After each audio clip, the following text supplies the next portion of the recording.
Good morning, good afternoon, and good evening to those of you around the world. Welcome to the daily Trade the Chain crypto update, where we give you everything you need to know for the next 24 hours and hopefully the next few days. Today is Wednesday, October 26th, and we are coming at you after what was a fantastic trading day yesterday, which was more or less expected by a lot of our analysis late last week and heading into early this week.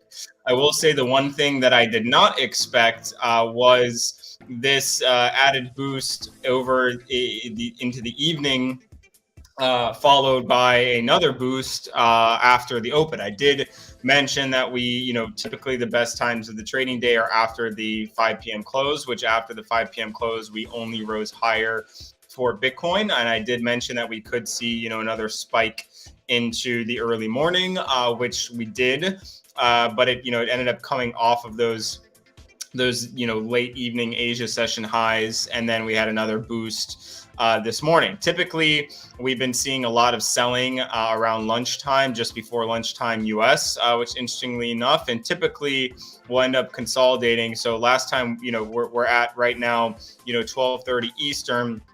So yesterday at 12:30 Eastern, we were dropping like a rock, more or less from the highs that we had. So typically you'll see that into lunch. And then as soon as the market closed, 30 minutes after market close, we ended up moving higher, consolidating into the daily, and ended up moving higher, obviously, into today's session. So it doesn't look like we're, very similarly to the formation yesterday, we had bottom, rise. And then we had, today coming off of the highs, we have bottom, now we're rising. So definitely something, looking at these patterns in the market, of course, liquidity and trade execution is what matters, but patterns are how we kind of try and piece things together when we're trying to understand what a trend looks like. And of course, we're still riding this trend from the boost that happened, very early morning on Tuesday. And so we're still on that trend. So until this trend is broken, I'm not ready to say that the rise is broken either. And of course, if we can move above here and close above 20.9, ideally above 21K, which let me just move this thing out of the way, which if we got above here and went that way would be massive. Doesn't mean it's going to happen, but we're definitely moving, obviously, in that direction. So, I think it's better to consider the bullish side of things a little bit more so than the bearish, but we'll obviously cover both. So moving directly into sentiment, we can see, as we mentioned yesterday, we wanted to see Bitcoin sentiment move bullish. It did throughout the afternoon and into today. We're much more, we're at the 60 level, which is very important. Hourly sentiment looking very good for this morning as well. It's picked up recently since that recent low as well. And then Ethereum sentiment obviously not looking as great, but creeping towards 60 at about 55 right now in bullish territory. First time it's been there in about 5 days. And of course, hourly sentiment equally looking great compared to Bitcoin. We're obviously seeing hourly sentiment come off of the lows, similarly to Ethereum price action around the same time. We've got plus 13% tweet volume and plus 200% trading volume.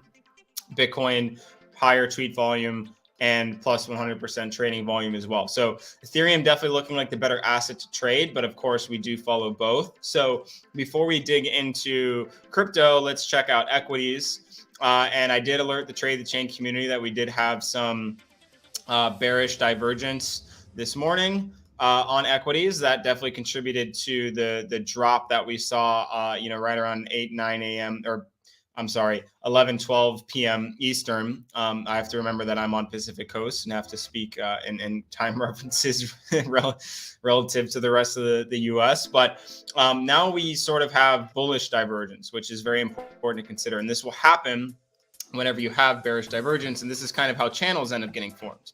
As you can see that RSI is kind of on a downward channel, price on upward channel. Typically that signals continuation, at least if you can form bullish divergence after bearish. So we have it on both ends of the spectrum. So if price recovers here and ends up getting to 3,900, you would probably expect more bearish divergence to form. So we come up here, RSI ends up being, somewhere around right here. That continues the downtrend, and then we would come off here. And that's how these channels end up getting formed from at least a technical perspective. So if we can hold, my line in the sand's kind of been 38.30. If we can hold 38.30, then you have reason to believe that you can probably head back up to 38.30 or potentially 3900 for equities. So assuming that equities are, don't want to delete that. Assuming that equities are going to move higher, we would assume crypto would move higher as well.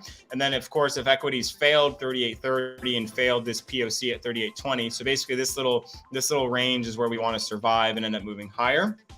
But if we ended up breaking lower, then the next line of resistance would be 3,800 flat. Hopefully we would rise there. And then the next line of, I said resistance, I meant support. So 3,800 supports, and then 3,770 supports would be where you would hope to recover. So we can either recover here, 3,800 or 3,770.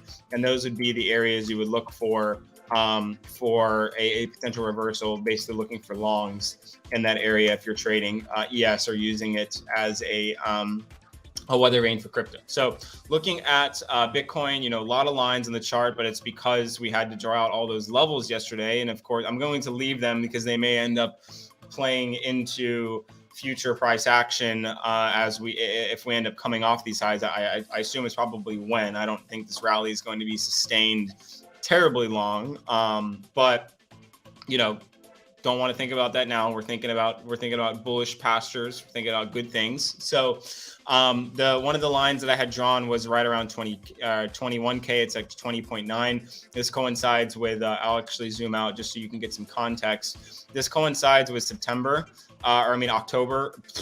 August trading levels. So you can see we stopped right at the low that we were trading at in the 21st and 20th and 19th of August. And then the next level is pretty much, the center of that trading range, which also coincides with where we traded in early September, which is also a large POC at 21.3. So if we can get above 21, you flip 20.9 to support, and then you head to 21.3. You maybe consolidate around here for a little bit, and then you would either make a decision on coming back down to 20.3 or moving higher to 22, potentially as high as 22.3 up here. So, bulls basically just want to see this continue and consolidate and then moving higher. Bears want to basically see this come back down to 20.3.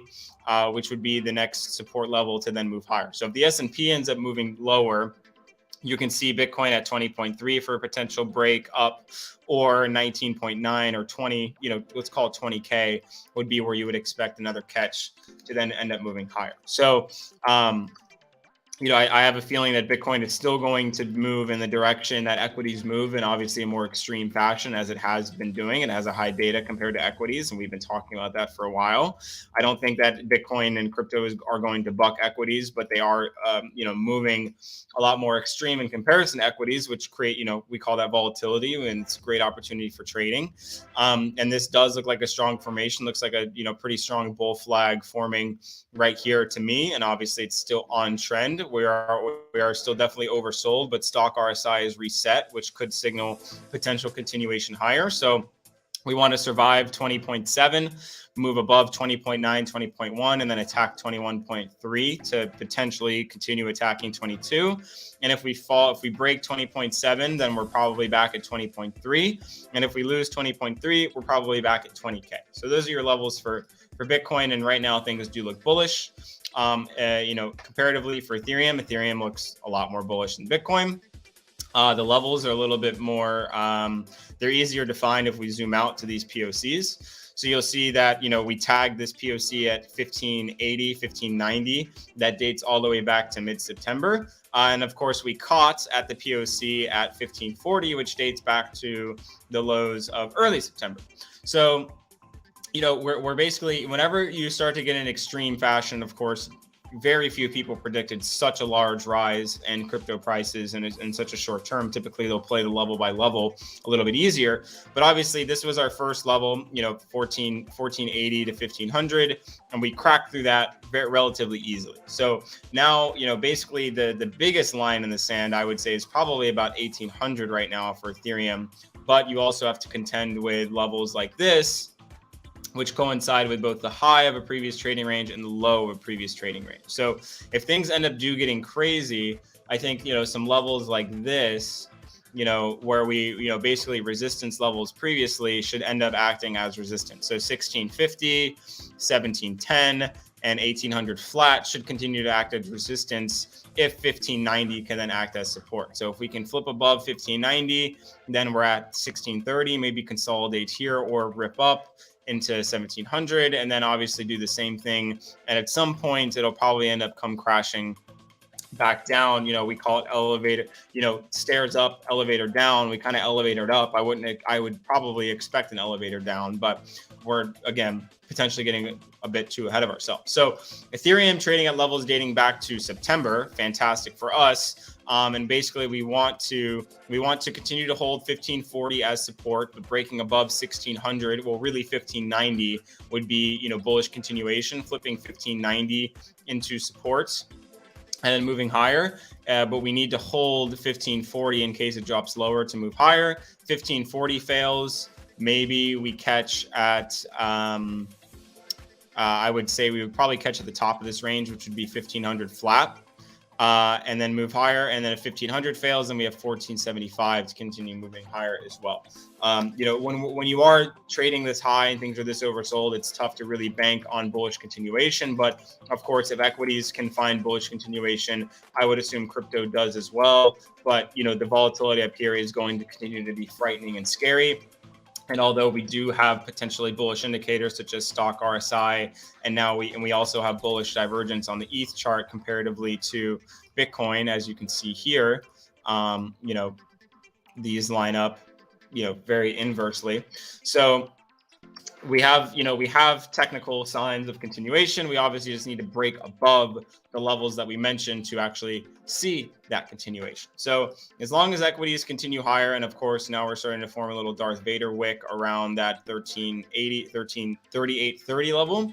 Of course, we're still in the hourly, but only has 10 minutes left. So definitely want to see this hold, and obviously not looking promising, but still some time left. If that holds, then crypto moves higher. If that breaks, crypto probably moves lower, and we have our levels outlined of importance. So right now is typically not when you really want to be longing, considering just the perspective, but there is definitely room for continuation. But if you've already traded most of this move, it's probably best to be a little bit patient and potentially wait for some opportune shorts, which may come depending on the rest of earnings, which we do have important earnings for the rest of the week, which we defined in the Trade the Chain newsletter.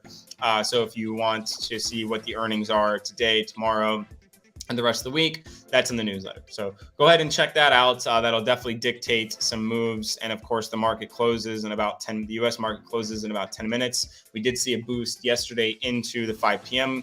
daily close, the 8 p.m. Eastern daily close. So, important context there. We'll have to see if that continues again. So good luck, happy trading. Don't overextend yourself. Be careful, take your profits, and start planning what you believe to be the next move based on the levels we outlined. So good luck, happy trading. Speak to everybody tomorrow.